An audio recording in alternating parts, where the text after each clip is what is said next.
Welcome to Gluten Free Unwrapped, the podcast that takes you inside the stories of the founders, CEOs, and influencers who make the gluten-free industry tick.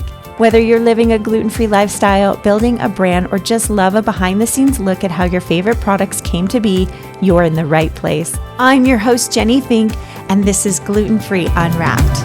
Today on Gluten Free Unwrapped, I'm excited to welcome Lorraine Fagela, the talented baker and founder behind Hand Heart Gluten-free baking mixes and Sweets & Co., a cozy bakery in Saco, Maine.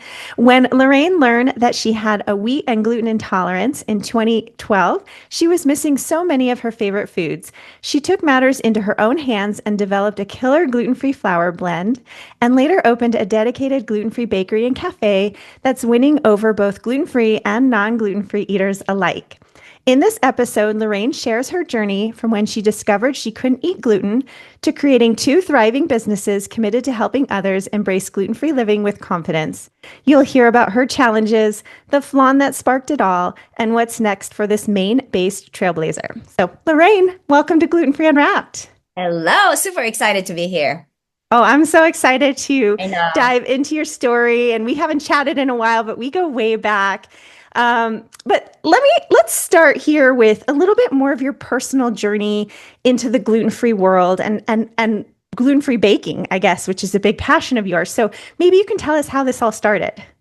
Yeah, so we were living in Singapore in 2011. So we moved there for my husband's job, actually. And so about a year into our expat life, started having this crazy symptoms, right? Like I play tennis. And then so every tennis, when I'm playing or need to play, I would have my peanut butter and jelly. That's like my little protein, my carbs, energy for the day so I can crush the ball, right? So I did that for about close to a year. And then 2012, that's when the symptoms started. I broke out like head to toe with rash. And so I'm just like, okay, could it be the environment that I'm in, right? The tropics, sweating and all that. But it was just like a typical just rash, welts everywhere. And so I went to the doctor and they're just like, oh, you just have a little, maybe, like just allergy into something, and they just couldn't figure that one out. And then so I'm like, okay, it's not fun for me, right? Being in a different country in the other side of the world, no less. And so I just kept doing the thing, peanut butter and jelly. And then all of a sudden, just one day, it just like I was giving birth. Like it just, that's the pain coming in from the front. It goes to the back, like when you're having contractions. That's basically how it felt. And I was dead on the bed. And this happened about 30 minutes after I ate my peanut butter and jelly. So I thought, what did I eat last night? So being in Singapore, there's a lot of different food. Like you're like in the Mecca, melting pot of Indonesian food, Malaysian food, Chinese. I mean, like you name it. And so eating is like part of life.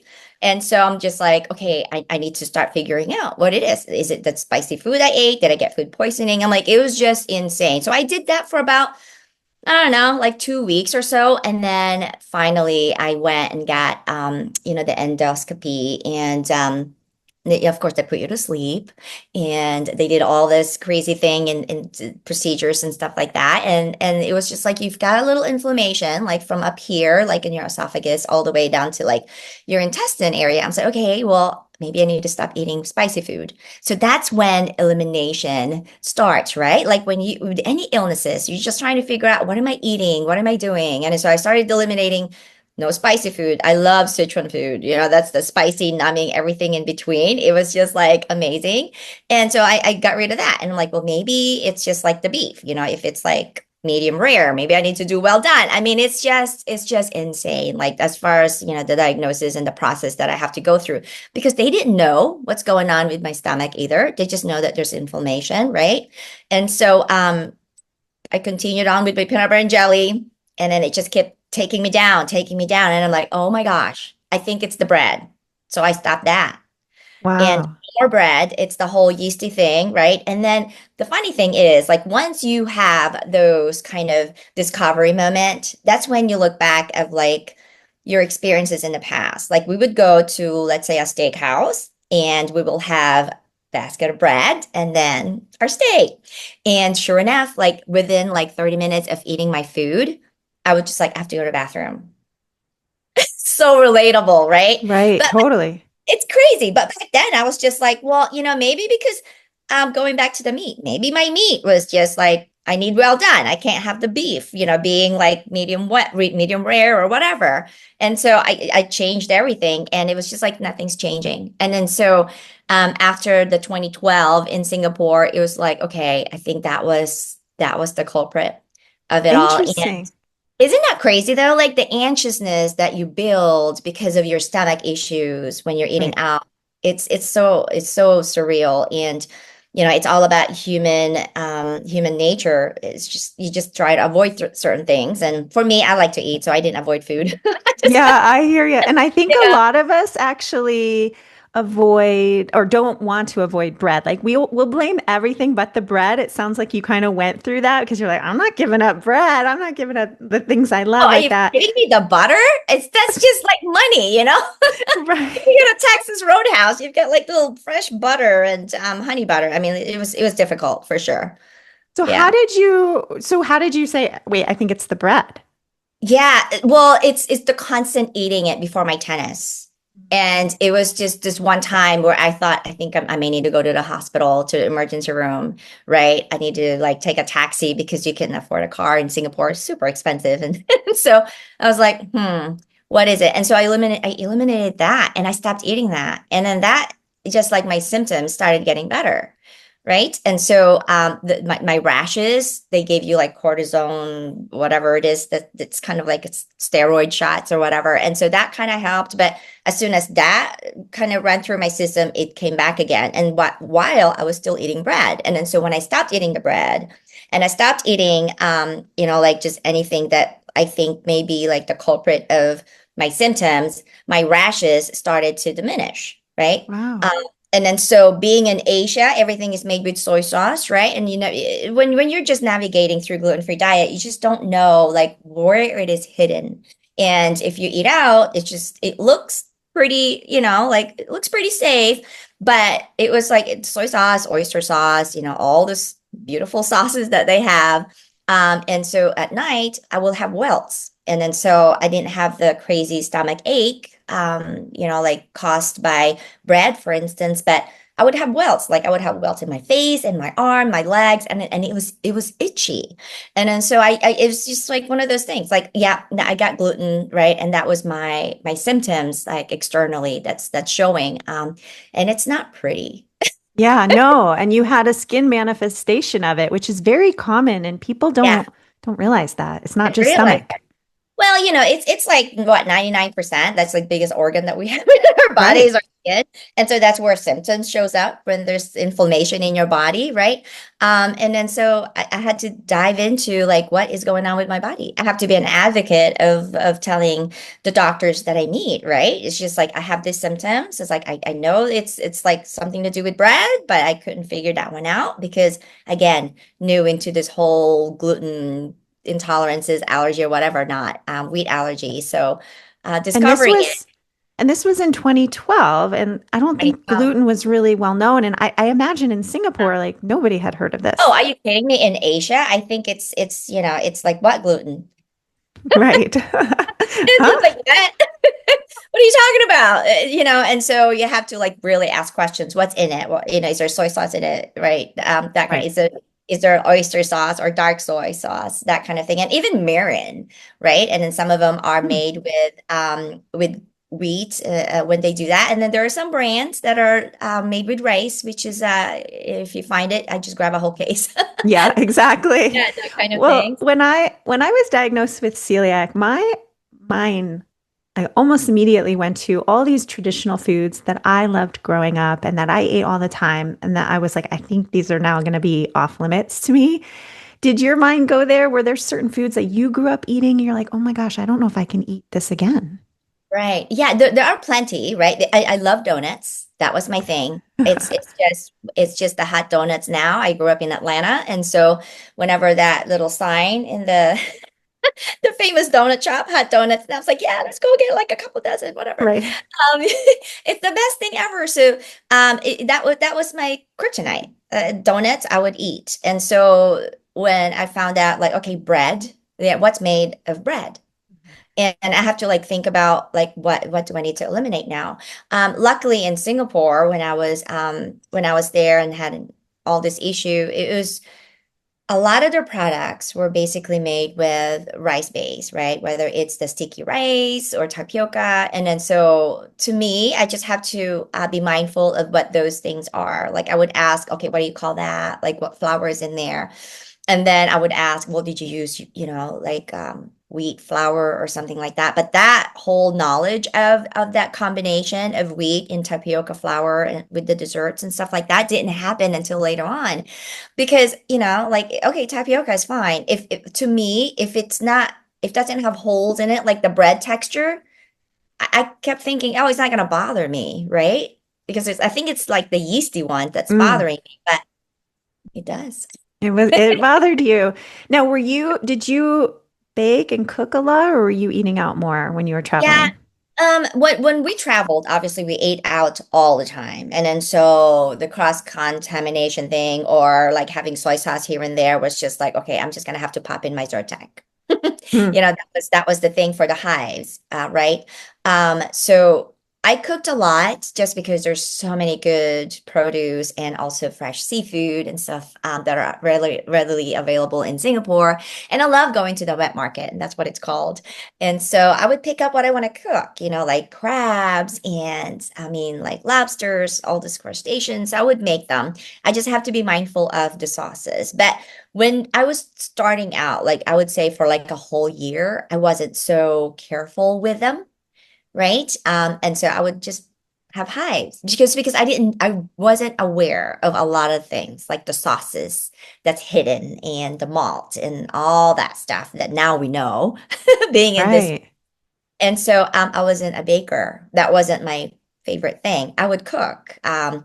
My house is like a restaurant to a lot of my friends. Like whenever they want to eat something, they would just come over. I'm like, hey, what you got to eat? And then I would just like an Iron Chef would just prep something that's in my fridge or pantry, and then I would just make a meal out of it. And that was my expertise. And baking wasn't like, my passion per se. So those kind of honed and developed as I had more in the space of like gluten free. Right. Yeah. And I think as foods become off limits to us, like bread, that's when we're like, well, maybe I need to learn how to bake and I need to learn how to cook and all of these things we want to have, we have to figure out how to do it ourselves. Yeah, absolutely. And then so the one thing that I made when I was in Singapore is like my Mandarin orange cake. And so in Singapore, I don't know if you know a lot of the country itself, but it's like a little island and everything is imported, right? And then so especially American brands like Betty Crocker, those kind of thing, Haagen-Dazs, those Haagen-Dazs, like the little thing, like an 8 ounce, cost $23, right? So Whoa. yeah, we buy them for like $6. It's $23. And then the Betty Crocker mixes are like $13.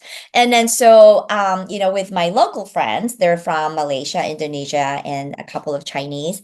They loved the Mandarin orange cake that I make all the time. It's like a Southern recipe. And then so I would teach them how to make Mandarin orange cake and how to bake certain things. And so I'm like, okay, this is kind of fun. And then I would make like lasagna because I need to have savory part of that too. And then so that's when my curiosity started of like, okay, I need to make this things gluten free so I Wow. can eat it, right? Because I would bake for them and never touched it.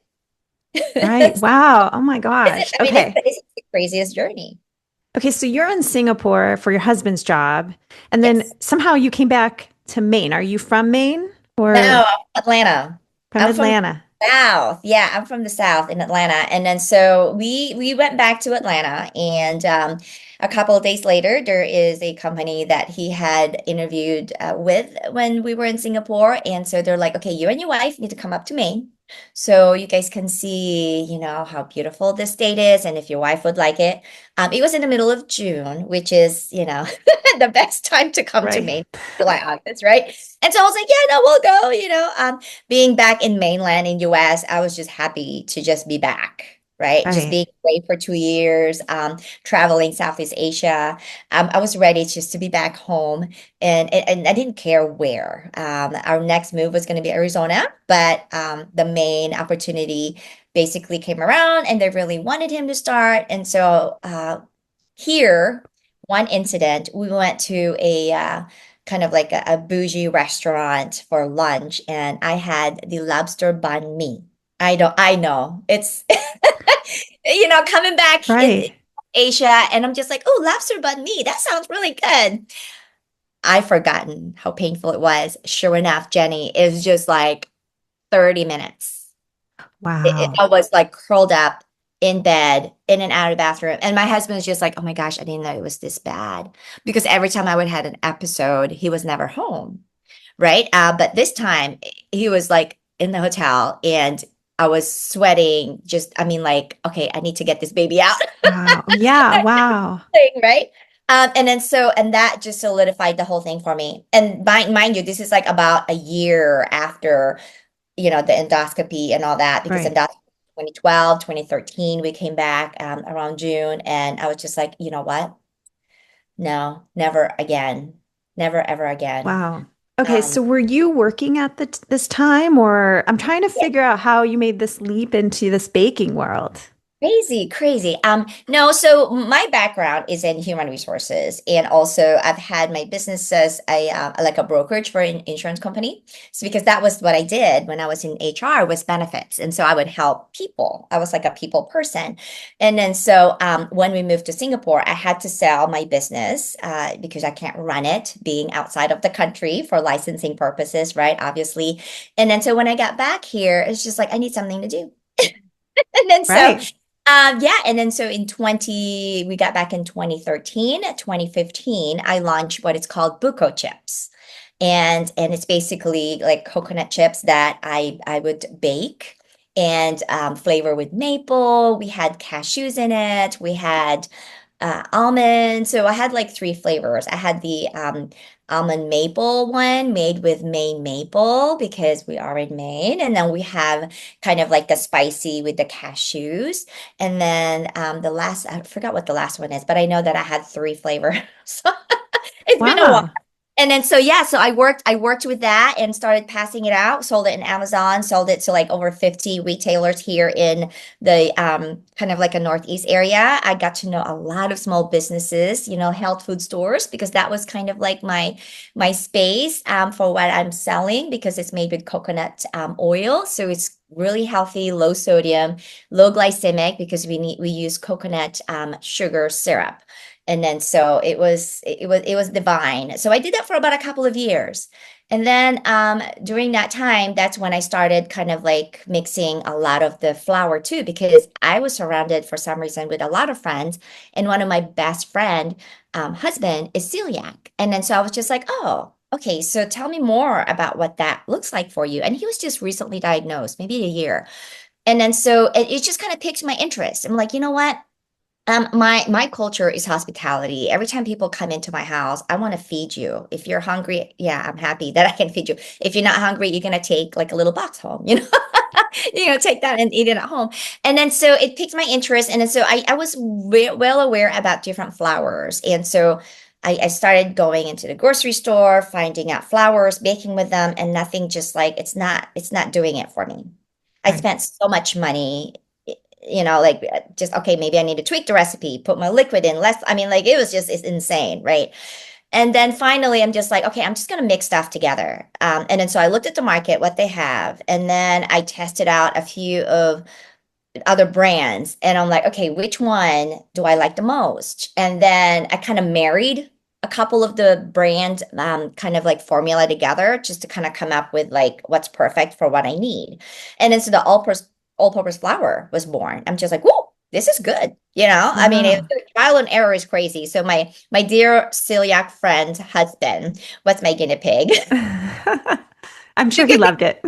Oh my, and my husband too, because he could eat whatever he wants. And then so I'm just, okay, try that. Let me know what you think. Leave it in the counter for a couple of days and then let me know how it is. And so he gave me a ton of feedback. It's like this is good, not good, too dry, too wet, whatever. And then so I would just tweak my blend just based on those feedback. And that in itself, when you're in the space, that's when you find out more of the people that have struggles. And then so that's basically what happened. Like once I just entered into that space and just embraced the fact that like there's certain things that I can't have access to as easily as I used to. I need to make it myself and provide it to my community, arm's reach, right? Like friends, church friends, all that stuff. And so it was just something ignited in me to just keep baking and keep, keep coming up with things and experimenting, and then just keep putting some stuff out from my oven. And I Yeah, really don't know. I just feel like something had just come over me at that season of my life. And so, and I know of a couple of recipes that I love making, which is, one of them is the Japanese cheesecake. And traditionally, the flan is like a Filipino dessert. And so, that was like my go-to thing. And I just started making those, and amazing. playing around with it. And so, yeah, 2017, I had perfected my flour by then. That's 2 years of just crazy, crazy experimentation and money, right? I would buy bulk 50 pounds of rice flour and potato starch and tapioca starch. And so I have like this palette of different flours, and I would just like mix them in my kitchen. It was a fun time. It's just, really fun Yeah. time. Experimenting Impression. in the kitchen, it's like a Yeah. great feeling and it sounds like it really sort of lit you up a little bit, and felt like passion to you. But I have to interrupt you and ask you, wait, what happened? Was it the buca chips or the coconut chips? What happened Coconut to them? chips. Yeah, so I had to put that on the pause because now my energy is just going into like I need to make this flour work, and I need to put more effort into this. And so buco chips went into a pause, which is good because to me it was taking a lot of my time. We were doing self distribution to all of these different places, here in New England, and then so we would make them in our shared facility, and then box them up and set, it just basically like load up in for Amazon warehouse, and then also load up all of the different orders for all of the different stores. And it just, as we grew that, it just became kind of daunting a little bit. And I felt like in that season, my heart was calling me to do something else. Like I need to go deeper into this gluten-free world, not just providing chips and snacks. Like I need to go into like what is the struggle that I can help, alleviate, I can help with, I can help solve. Um, Right. It and then came so from a real heart there. Like it was real personal. Like I want to help the community and you were helping yourself and in a way too, like create these recipes that you missed. And so yeah, I want to ask you about this flan and this competition yeah. that I'm hearing about. Yeah, so in 2017, Maine basically started like this whole Best Baker kind of competition. It's the first one in 2017. And I'm going to tell you, like, the whole journey of how we came into this competition is just insane because we just had an ice storm in November.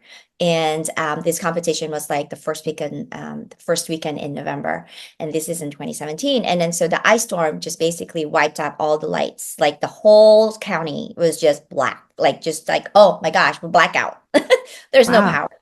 And then so I was just praying that was like, oh my gosh, I just need 2 days to bake, 2 days to bake. Like my plan was just like 5 days of baking before, right, the actual competition. And so it's just nearing and nearing. And here I am racking my brain. How the heck am I gonna get this done? And then so it became 5 days, 4, 3. I'm like, oh dear Lord, just give me 2 days, give me 2 days. And then whoa, the light came on. And then so I'm probably giving you more story than you need to Oh, hear. I love Just it. I I love feel it. like this is like, like the epitome of like how did it all get started. 2 days, and I had my menu. I was gonna make a cupcake. I'm gonna make it's called a Malomars. And I'm gonna make a pecan bars, and then my infamous flan cake. And then so I'm like, okay, that's Not a lot. infamous, like famous. Famous Well, flan. at the time it wasn't like for me, it was just like, Oh. and then Okay. no one All knew right. about this flan cake. So, being my culturally, right, I have flan, which is like, okay, this is my little secret ingredients. And then there's this whole thing about jiggly cake. I don't know if you're familiar with that, the Japanese cheesecake. Oh, huge, huge. So just coming from Asia, it was like all over the internet, all over TikTok, and then so now it's coming over to our side of the world. And so I'm like, okay, I need to make that because I can't have it. And so it's a jiggly thing. As soon as you take it out of the oven, you jiggle like this and it just kind of jiggles. And I'm just like, I need to marry those two together. And so I did. I perfected how to make the Japanese cheesecake gluten free. I have my flan I flan recipe, married them into like a homemade caramel, and then I put this in like a little single serving little spoon, like little appetizer thing. And then so we just went and just spread out into that competition. I had my glasses, my jars. We were selling them as well as giving samples. And then and that competition is both judged and also by popularity vote. So everybody that went in and purchased tickets, and then they can purchase also your product. And then so every time they would come, they would just put their ticket right into my little jar of like, okay, we like what you're selling. I never told anyone that what I had were gluten free, like Wow. I couldn't, just because if I want to be into this competition, I need to prove myself that my product will stand against all this, like famous donut shops that were there, right? Really famous here in Maine, and also kind of like I would say like a baking company was also there. They're so well known with their bougie pastries, and then but here I am with Mallow Mars, right? Like homemade marshmallow with my little cutout sugar cookie covered in chocolate, pecan bars, and my little vanilla cupcakes, and people were just like eating them. So okay, good. And then Wow. so here's what happened towards the end. This is just like, oh my gosh, I can still remember it. So they had like best in pastry, best in donut category, best in pie, and I'm just like, whatever. And so I was never called into those best things. And then at the end, it says best in show. It was just like Lorraine Fagela. I was just like, what? And then my friend was just Oh, like, you won. And I'm like, what? She's like, yeah. Oh my you God. won. And I'm like, I did. It's like, And you beat out all these bakeries and all of and this. you're just a home baker, right? I'm just a home baker. I had a license at home because of my chips, right? And then so I was just like, wait, how? Like, what's best in show? Like, I've never really entered in any baking competition before, but this was wild and this was new. And so best in show, that means you won. Like, great.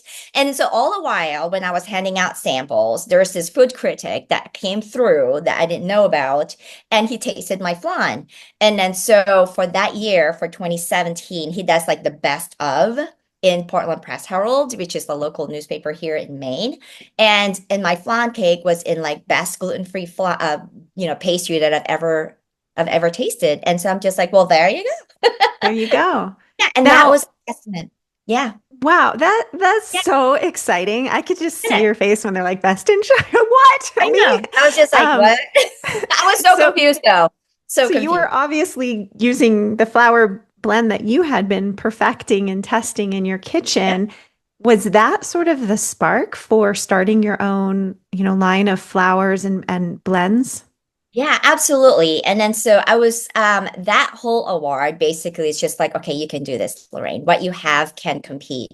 And then so I opened up there's like three partners of us. We opened up a bakery in Maine. And so I was just like, okay, we're just gonna mass produce my flour. So we were getting my flour in 1,000 pounds. I got a co-packer who would basically start like packing them for us, dedicated gluten free, certified, and stuff like that. And that's the flour that we started using for our bakery. Meanwhile, we never told anyone that it was a gluten free bakery. So all of our customers were like gluten eating people, and no one knew that we were using a flour that is naturally gluten free. Oh, really? And yeah, and it was packed. They loved it. I mean, it was like all our baked goods sold out. Our weekends were slamming.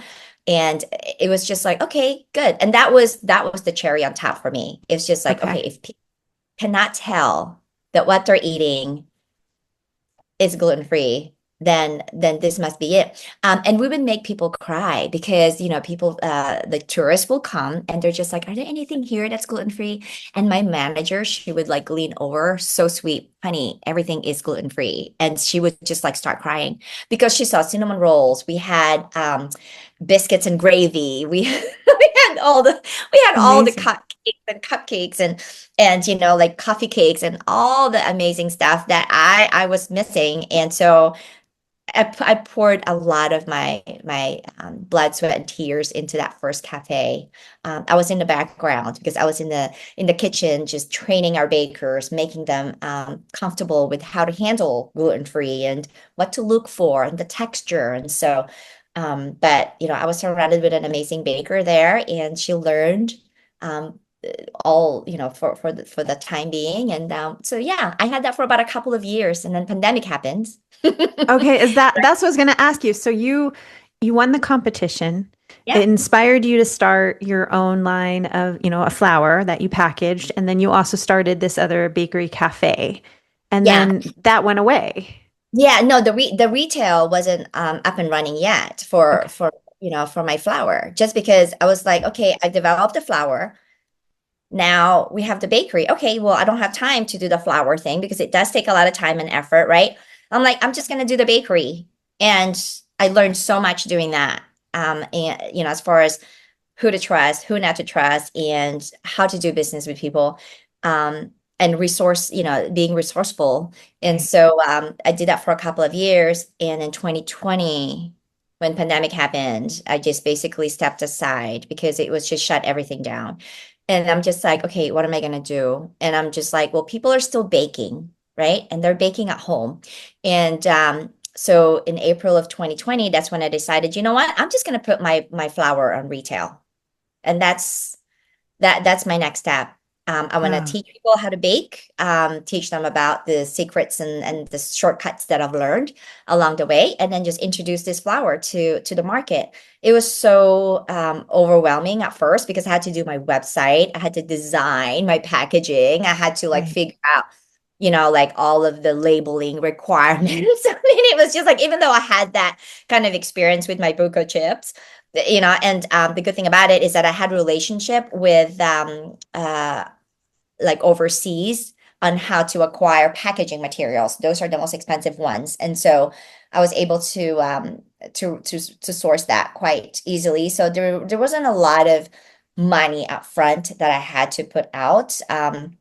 And then started looking at like how can I help people? How can I market this? How can I reach more people? And I don't know how I ended up with the Nourished Festival. I think that's Right. where yeah, the first one launched, and I launched that flour. Lorraine's Gluten Free was the brand, right?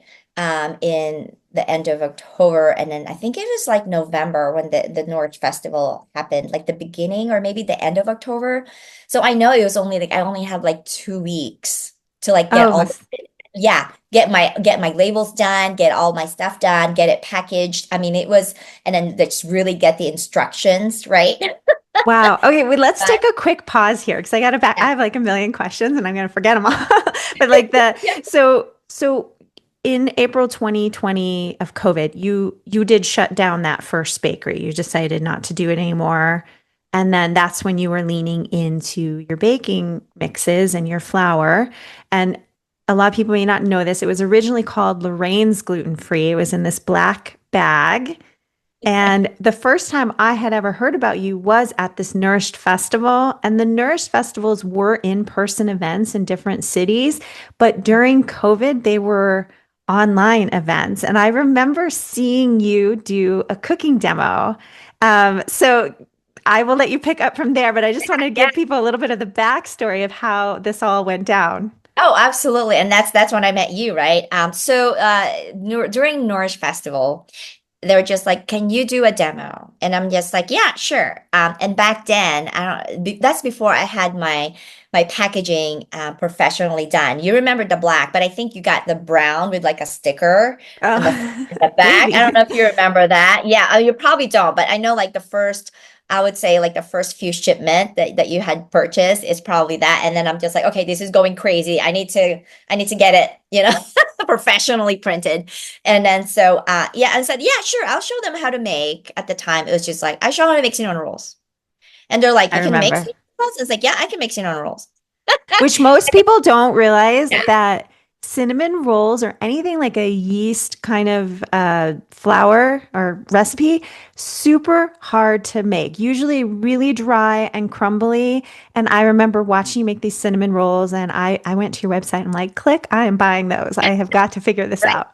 Right. And that was my experience. I mean, honestly, and that's how the whole sweet dough mix, was born, was just like, I need bread. I Right. need sweet dough specifically because I just love sweet bread.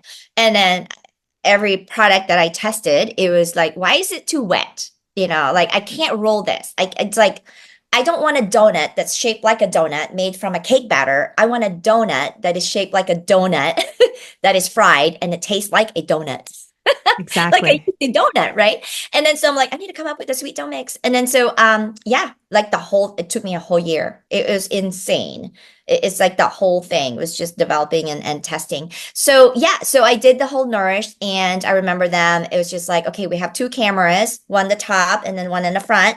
And the gentleman at the time was also, doing the whole, I guess doing the Q&A like offsite too. So yeah, I did the whole cinnamon rolls and I put it on my counter and I just started rolling that. And the comment that we got was insane. I was like, wait, what? Yeah, I've Like never you're seen anything rolling? like that. It's like, wait, no. And it's like, that's not normal. And I'm like, yeah, no, it's great. To me, it's just like, this is it. I have normalized rolled dough just because it's like I've worked on it for a full year. To me, that's how it's supposed to be. I'm like, you look, see, it's rolling like like a regular wheat flour or wheat dough. And then at the end, I think that's where everybody's just like, okay, I want to see what that looks like. When we had the cinnamon roll and I Yeah. baked like cut into it and it was like so pillowy, so soft and so tender. And I'm just like, this is like the best thing ever. Yeah. Did you get a lot of sales from that? Oh, absolutely. We ran out of product, right? And then so if you see like back then it was just like we were trying to do them here like in like a little space that we have and lines and lines and lines of bags and the UPS guy would just like come and like pick up boxes like what do you guys do? It's like I was dead like, bodies yeah, in here. no, it's baking season, right? Like it's Thanksgiving, baking season, Christmas. And so yeah, the sales were just incredible. And I think shortly after, that's when you reached out and just Yeah. like, I was hey, like, this is they're just, amazing. I yeah, I want to work with you. I want to share this with my community right. because you're right. Like I hadn't really seen a rolled dough and you were making cinnamon rolls, you were making babka, you were making dumplings, you were doing things that I just never thought possible or that I had tried with other one-to-one type flours that just didn't work. And I just like I fell in love with your sweet dough mix. But did you always have the sweet dough mix or because you had your all-purpose flour and then I know you had the sweet dough mix pretty quickly did and then I know you have other ones too. Yeah, so we have four different lines of mixes now, right? So my goal was when I launched my first all-purpose flour was that I need to also launch a bread type of mix because I knew that was a struggle. And so that's when I launched the Lorraine's Gluten Free all-purpose flour, I also launched sweet dough at the same time. So I had like two products and I believe I also had the bread mix as well.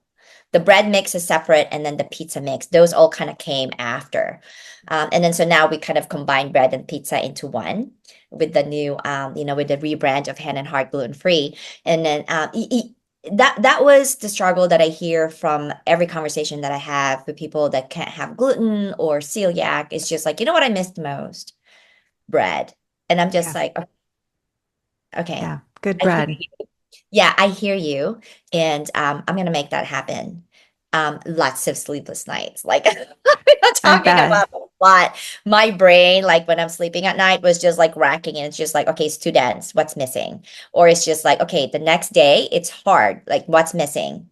Right. I wanted to put forward a product that is, a heart of excellence, not just Yeah. to put something out, just so it can fill a void. And so, you You're know almost what like I a mad scientist, mean? You're like in the kitchen, I've got to do this I've ratio. got it. Yeah, yeah. Well, basically, right? I was just like every flour everywhere. That was my motto. And so, my husband is just like, yeah, no, you need to slow down with this thing because I can't eat as much as you're putting out. But to me, it's just like, well, I've got friends, and so I would just like start posting them on Facebook. I've got a dozen of like cinnamon rolls or cupcakes or cookies. Anybody wants it? Swing by. Here's my address. And they Wow. would just like come in, and they're just like, "These are so good." So it is a joy to feed people, gluten and non-gluten free alike. Just to see, them smile and just bring them back to that Right. memory of what it was and how it should be. Um, To me, it's just worth every effort, that I've done this far. What's that, 5 years Yeah, um, you're still a here. baby. Still a baby, but So, there's still so much to do. As you know, right? right, As an entrepreneur too, you look at like, how can I help people? How can I be of service? To be a blessing to other people and be blessed in return. And so that was exactly. my heart into that whole journey. And And you sort of glossed over a little bit of this rebranding to Hand and Heart. So you were Lorraine's Gluten Free, and now you're Hand and Heart. And I hear yeah. you talking about, like putting your heart and soul into the business. Is that sort of what inspired the name change? Yeah, for sure. And like one of them is basically like, trademarking issue. So we had to like, okay, fine, Right. we'll change it. I wasn't too crazy putting my name on the brand anyway, right? And then so the whole idea of Hand and Heart, it took forever for me to really just think about what does it mean? What am I doing? Why do I exist for the community? And then one of them is just like, well, my heart is to provide that love, whether through baking or and like extending them to family members. And I'm like, well, you do that with your hand and your heart. And then so like it just made sense to me because I think baking it does take a lot of heart to bake a beautiful product. And having those two combinations just basically say, hey, we want to be that staple in your kitchen. We want to be the heart and the hand, your hand, our heart I in love people's it. table. And it just kind of resonated. And of course, as soon as I figured out the name, we got that trademark, stat, just because Right. You do those not let are so grass grow under tricky. your feet, Lorraine. You're like, I'm on it. I got I'm on this. it. Let's do this. Get it done, and then get it out there, and kind of revamping the whole idea of what does that look like to the community, and with that rebrand, I felt at peace about it, and I'm just like I'm good Right. because the brand in itself is the product, and although people is just like, well, you're the brand. It's like, yes, I am the voice of the brand, and so Right. product itself shines, I feel like in its own because when people are making stuff with my product, they shine. And, I'm not there baking for them. Yeah, they They're, have to do it. yeah, they have to do it themselves. And so you just don't know how many times I get a call, when I share recipes, just like, how do I get this already done? Right. Right. And so I'm like, okay, yeah, no, you're gonna have to make them. This is the recipe link. Here's the product. And uh, our post office here, Jenny, is our mailing address, and it's just down the street from where our warehouse is. And our postmaster, they're so sweet. They're just like, Lorraine, people come here all the time looking for your baked goods because that's the address that we have all over the place. And I said, yes, I am so sorry. And then so when we launched Sweets and Co, they were so ecstatic because now they're just like, go down the street about block, and then that's where. Yeah.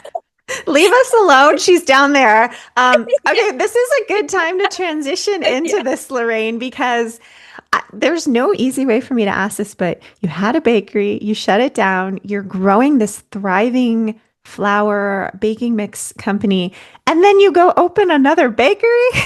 What were you thinking? Yeah. I know. You think I'd like, okay, I didn't learn, right? It was a constant thing, constant messages, and people are calling me and it was like, hey, so we're on Main Street because that's where my mailing address is, and we don't see your bakery, Hand and Heart. Like, how far are you from, they would give me like a landmark, and I'm like, I am so sorry. You're gonna have to buy the flour and make it yourself. I love it. And then they're just like, oh, okay, I was like, I am so sorry, like that's just our like little mailbox. And it's constant, Jenny. And so I was like, okay, you know what? Maybe I need to just consider this again, look into it. In 2021, I did look at a building and the possibility of like, okay, maybe this is gonna work again. I can do another bakery. But the pause, the waiting, it basically like prepared me to opening the bakery in 2024 because I needed that time to just really perfect the recipes, just really solidify the brand and really know the ins and outs, sideways of everything about it. And so, yeah, the waiting, that same building, I was going to rent it, but we ended up like, okay, you know what? God wants me to have it. So we ended up buying it because of circumstances that happened in between. And so we moved in and it was half the size of the other bakery that I had. And so when we launched it, it was like insane, Really? Like line out insane. the door? It's line at the door from, I would say, we were supposed to open on the October 18th of last year, but I just run myself ragged and I passed out. And, as the leader and the baker, I just like, okay, I can't open today. It's like, and you have to know your limits as an entrepreneur, what you can and can't do. And you need to step back and take a rest. And then so, and there, and you can't be pride about it. Your body's telling you, like, slow down, because I was just been going and going and going, and all of a sudden it's just like, no, honey, you're not opening today. Right. So I had to tell my staff, all right, you guys take this time to train. I need to rest and take like a 2 hour nap. And the 19th, which is the next day, which is on a Saturday, the line was just like, and from 9 Wow. until when we close at 5, we never saw our front door. How do It you was handle that? Like that is insane. Like how do you insane. handle that demand? We don't. I'm telling you, we don't. We still can't believe the support that we're getting from the community. Because when I opened this bakery, I just thought we're just going to serve a small community, right? We're in Saco, Maine. We're going to provide, what I think they're missing and what they're looking for in their life. And then that's good. And every single day that we've been open, it's like, okay, we're going to put out this many. Okay, we don't want waste because we don't know gluten-free stuff. I don't like serving the next day. It's usually like you bake them and then it's done. And then if it doesn't sell, we throw them out. And for me to be able to manage our bottom line, I need to like properly manage the output that comes out of the kitchen. And then so it's like every day. There's one day it was like we opened at 9, 10:30. My manager looked at me and she's like, Lorraine, we don't have anything to sell. We're like literally sold out, and there's people that's still in the line. I know. And it brought me to tears because I was just like, this is so Oh, overwhelming. Like, what? It's like, thank you, like, thank you for trusting us with, your allergies or whatever it is. And thank you for loving us. And not just the gluten-free community, Jenny, it's the community itself, the Saco, the Portland, the every single people that is around our area. They just come and support us and just loving on us. And my manager called our little town like a little hallmark. And you'll see when you come here in July. yes. Yeah, so it's like a little hallmark. And so, one weekend I thought, wow, 300 items? Great. I'm celebrating. And then the next weekend, it's like, okay, we got to up it because we sold out Yeah. like by 11:30 and we're open till like 5.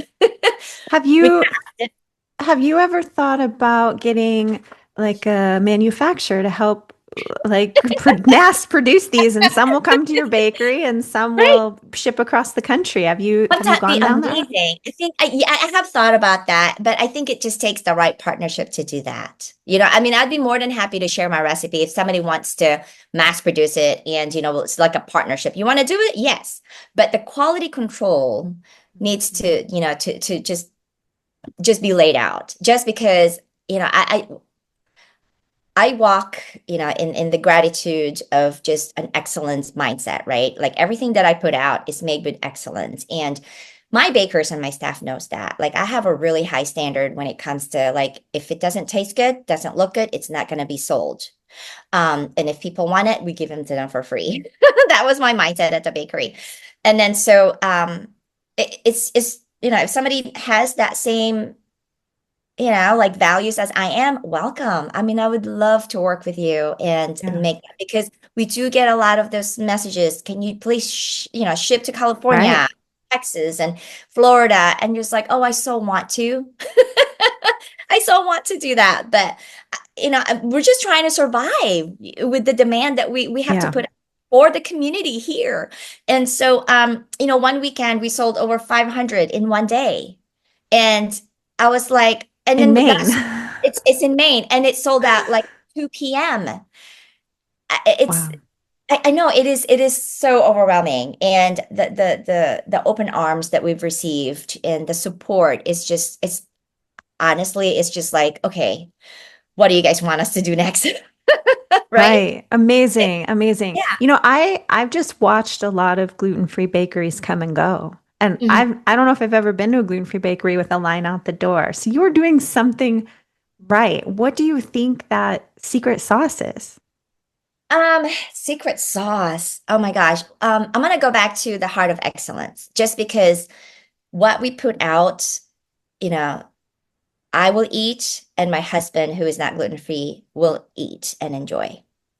Like when I put a product out and test a recipe, I want to make sure that both gluten and non-gluten free people can't tell that it is gluten free. And so I think having that mindset of like, I'm just not putting something out so that I have something available for people that have, the disease or the allergy. It's a testament of how the cafe is doing today. Um, because people that are like tourists and they don't know that it's gluten free, they walk in, they taste it, and like, oh, we'll be back. Oh, great. That's so funny that you don't even tell people it's gluten-free. They just Well, find you. if they find us, I mean, we have a sign on the front, on the window that says, naturally gluten free. Our website, our Instagram, and also our Facebook pages. It's just like gluten free. But people that just come, they just drive by and they like, oh, I'm gonna stop by there. And then Right. they come and taste it and they're just like, okay, this is good. And then you saw that, like the TV, the little news series that I had with Jim. I think that's his name. Yeah. Yeah, so we fed him cinnamon rolls. Yeah, I saw him eat the cinnamon roll on the news segment that yeah, they look so Like that. good. Yeah. And you're right, I can't wait to be that person getting to try them when I Yes. come visit Yes. you in July. What is something people would be surprised to know about you? Like you're this really talented woman, a great baker. What is something though that people be like, oh, I'm so surprised. Oh, me. Well, people always think that I'm like a huge extrovert just because I have all this energy. I actually like to just curl up and Mm, and snuggle and not talk.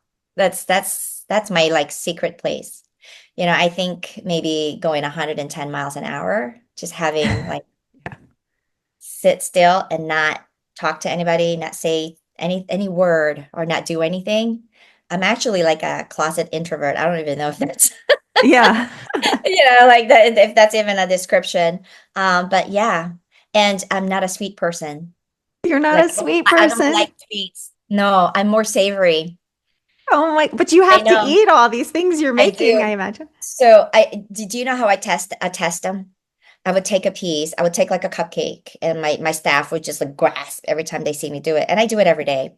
I would take a cupcake, I would take a bite, chew it, and then I would spit it out and throw out the rest.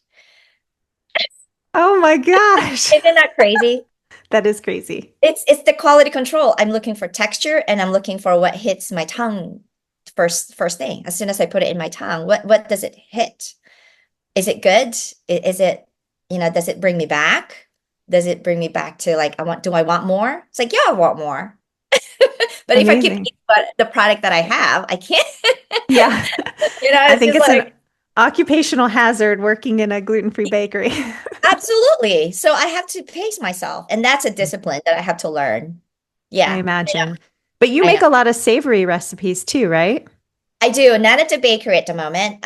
We did kind of like a rice bowl for the summer when we first opened, but now we'll probably introduce that again. So one thing that we're going to introduce for this summer is like a lobster roll, gluten-free version, and it's basically a marriage to the culture of the Southeast Asia. So we have like a black pepper lobster, we have like a garlic butter, like a warm garlic butter lobster, and then we have what we call like a Singaporean lobster. Singaporean has a staple dish that's called Singaporean crab, which made of mud crab from I think it's Bangladesh. Wow. And it's like when you go there, you have to get that, like a little 3 pound of crab, and you just go at it with your hand, all the gravy. And so we're gonna do that, and we're gonna wrap it in our kind of like a signature naan type of bread. Oh, exciting. Okay, so Who knows? There's so much on the horizon for you. This could It's go in so much. so many directions for It you. is.